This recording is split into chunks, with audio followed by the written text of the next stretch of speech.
Have you ever stood in the center of a storm? Not one of thunder and rain, but of decisions, of emotions tangled like vines, of paths that seem to split 100 ways, none of them marked? This is the ache of complexity. Not because life is hard, but because life is full of contradictions, of nuance, of choices that don't come with maps. In these moments, we long for wisdom, not information, not strategy, but the deeper knowing that comes from the stillness beneath the noise.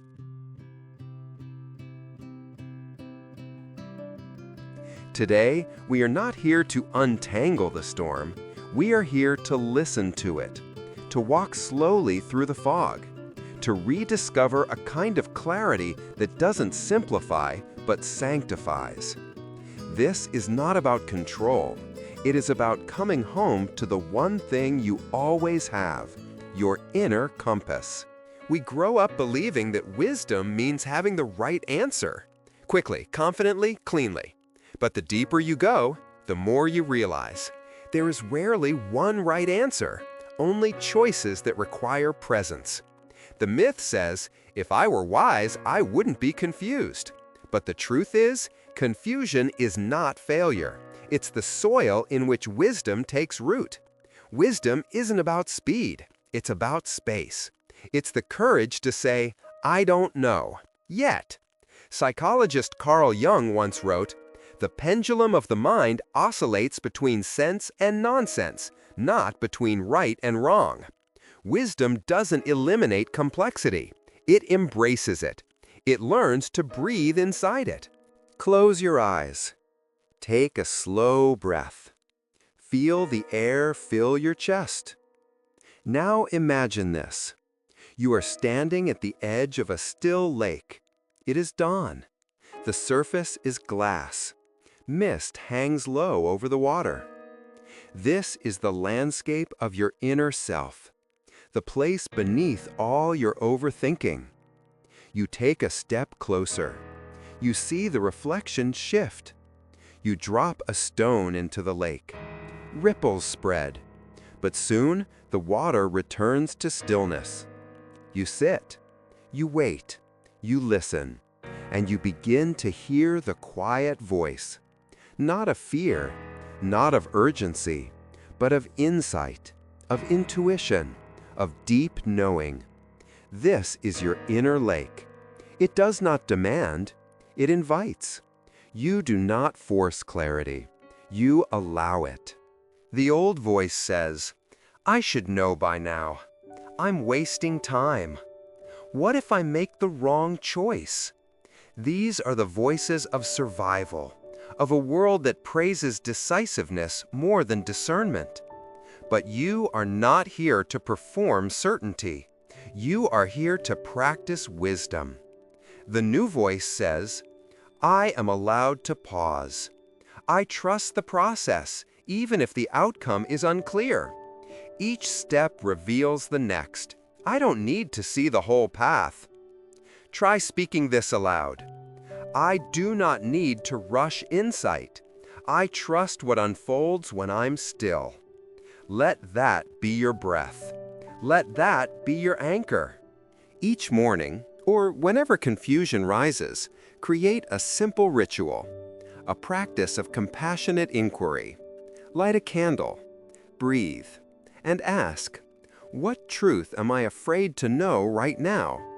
Then listen, not to the mind that spins, but to the body that feels, to the image that arises, to the memory that surfaces.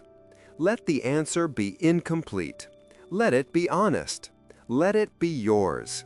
Write it down, not for solutions, but for witnessing. Because every act of honest listening is a step toward inner clarity.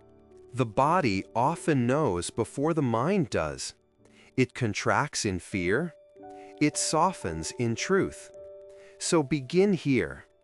Ask your body, not your thoughts, what it feels when you consider a choice. Do your shoulders tighten? Does your breath catch? Or do you feel spacious, relaxed, open? The body speaks in signals. It remembers what the mind tries to forget. Try this. Place your hand on your chest. Breathe deeply. Ask, what does yes feel like in my body? Then, what does no feel like? Over time, you will begin to feel the difference. And this difference is wisdom speaking in sensation. Wisdom does not always speak in words. Sometimes it emerges through expression. Take a large piece of paper.